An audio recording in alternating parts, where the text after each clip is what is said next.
You've got a great lead, you're ready to make an offer, but the seller, nowhere to be found. No matter how good your deal is, if sellers won't answer their phone, you're stuck. And if you're only calling once or twice and then moving on, you're leaving money on the table. The truth is, sellers ignore calls for a lot of reasons. Maybe they don't recognize your number, they forgot they even filled out your form, or they're just skeptical. But the investors who consistently close deals know how to break through the silence and get sellers talking. Today, I'm giving you proven strategies to boost your contact rate and get sellers to engage. Let's dive in.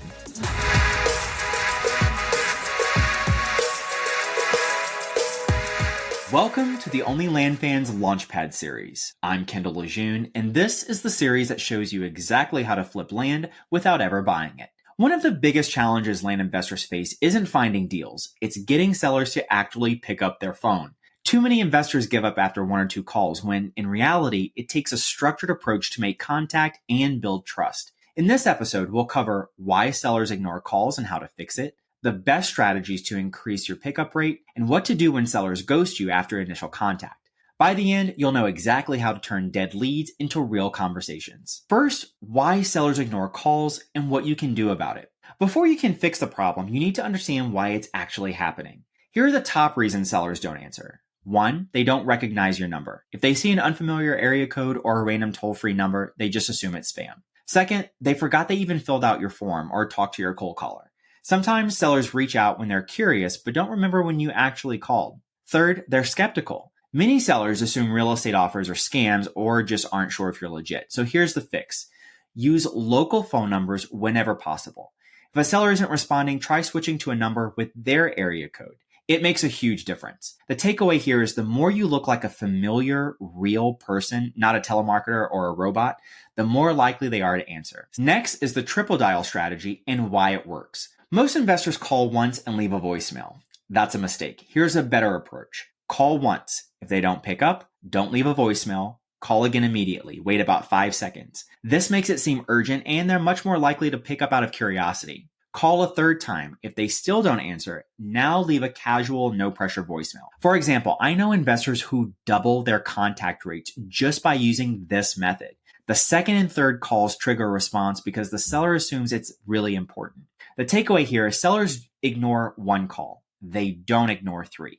Want to master this process? Come hang out in my free Facebook group at onlylandfansgroup.com. I'll show you exactly how it's done. That's onlylandfansgroup.com. Next is texting and voicemail strategies that actually get replies. Some sellers never answer calls, but they do check text messages. Here's the best way to get a response. Your first message might be something like, "Hey, Mr. Seller, this is Kendall. Just left you a quick voicemail. Got a minute to chat?"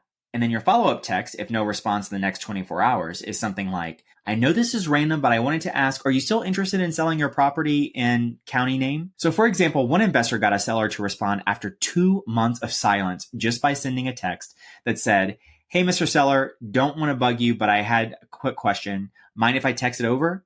The seller replied instantly. The takeaway here is if calls aren't working, switch to text messages. People are way more likely to reply on their own timeline. Next is what to do if a seller ghosts you after showing interest. Sometimes a seller does answer and then disappears. When that happens, don't assume they're no longer interested. Here's what to do. Wait a few days, then send a low pressure follow-up. Something like, "Hey, Mr. Seller, just circling back. No worries if now's not a good time. Just wanted to check in. Let me know." You could also use a different approach. Instead of pushing the deal, send a helpful resource. Something like, "Hey, thought you might find this interesting. Here's a quick guide on selling land in your county." Or try a different contact method.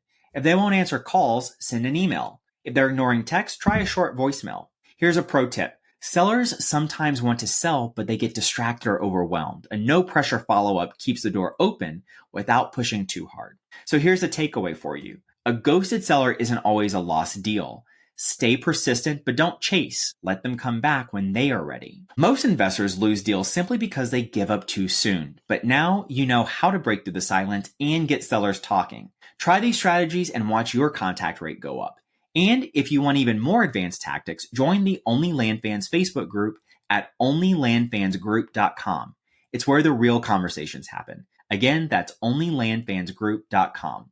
And if you got value from this episode, subscribe, leave a review, and share it with someone struggling to reach sellers.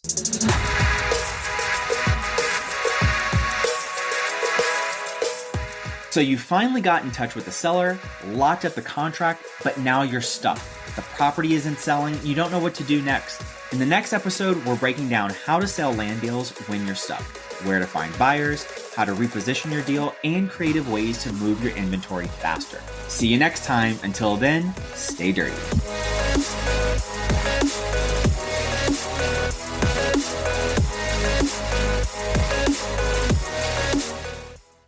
Hey land fans, tired of sellers ghosting faster than your ex? Get ready. Our friend Ajay Sharma has created the ultimate program to transform your acquisition game.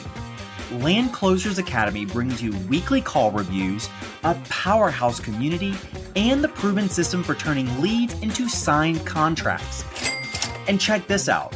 Sign up now at olfclosers.com and you'll get my personal call review template that's crushing it with both my team and my coaching clients.